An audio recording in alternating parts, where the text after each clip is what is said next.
Hello everyone, আমার চ্যানেলে তোমাদেরকে অনেক অনেক ওয়েলকাম। গুড মর্নিং সকলকে। সকাল সকাল এক কাপ চা নিয়ে বসেছিলাম, দেন তারপরে একটু ফ্রেশ হয়ে রেডি হয়ে গেছি। আজকে যাব একটা টেস্ট করাতে।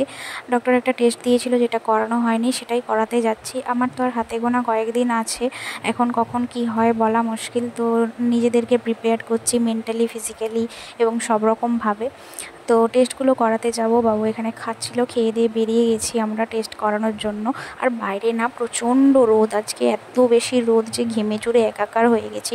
তো আমরা এই যে পৌঁছে গেছি স্ক্যান সেন্টারের কাছে। এখানে একটু জ্যামে পড়েছিলাম, তারপর আমরা পৌঁছে গেলাম scan centre, Medinipur scan centre. এখানে গিয়ে ওখানে বিল টিল কেটে তারপর একটু ওয়েট করতে হচ্ছিল, বসেছিলাম। তো আমাকে ডক্টর বলেছেন যে আমার বেবি একদম নিচের দিকে নেমে গেছে, মানে পেটের নিচের অংশে নেমে গেছে, যেটা নর্মালি 9 মাসে হয়ে থাকে, সকলের বেবি নেমে যায়।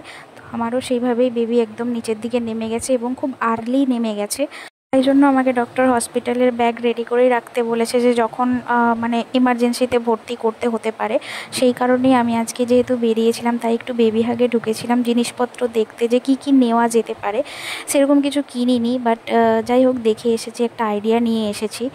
তোমাদেরকেও বলছি, প্লিজ আমাকে সাজেস্ট করো যে হসপিটাল ব্যাগে এসেন্সিয়াল কী কী নেওয়া যেতে পারে। তো এই যে দেখতেই পাচ্ছ, আমি বাড়ি চলে এসেছি। বাড়ি আসার পর প্রচণ্ড কষ্ট হচ্ছিল, কারণ এখন স্কুটিতে যেতে সত্যিই প্রবলেম হয়। আর বেবি যেহেতু নিচের দিকে নেমে গেছে, সেহেতু একটু তো বেশিই প্রবলেম হয়। এদিকে আয়। ও ও ও আজকে ফুর্তি, আজকে বাবা ঘরে আছে, ওর ফুর্তি। আর ঠিক আছে, অত লাফায় না, অত লাফায় না, অত লাফায় না। ঠিক আছে, ঠিক আছে, ঠিক আছে, হয়েছে, হয়েছে, ঠিক আছে, হ্যাঁ ঠিক আছে, হয়েছে, ঠিক আছে, হয়ে গেছে। ঠিক আছে, ঠিক আছে, ঠিক আছে, ঠিক আছে, হয়েছে, ঠিক আছে, আর করে না।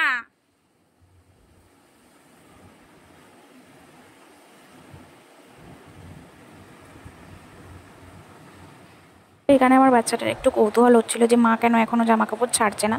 যাই হোক, জামা কাপড় ছেড়ে ফ্রেশ হয়ে এখানে ভাত খেয়ে রেস্ট নিচ্ছিলাম। দেন তারপরে না, আমার দুদিন ধরে আলুর পরোটা খেতে ভীষণ ইচ্ছে হচ্ছে। সেই কারণে আমি বাবুকে ফট করে মেসেজ করলাম, এই ঘর থেকে ওই ঘরে ওকে আমি মেসেজ করেছি যে আমার আলুর পরোটা খেতে ইচ্ছে করছে, একটু হেল্প করে দেবে।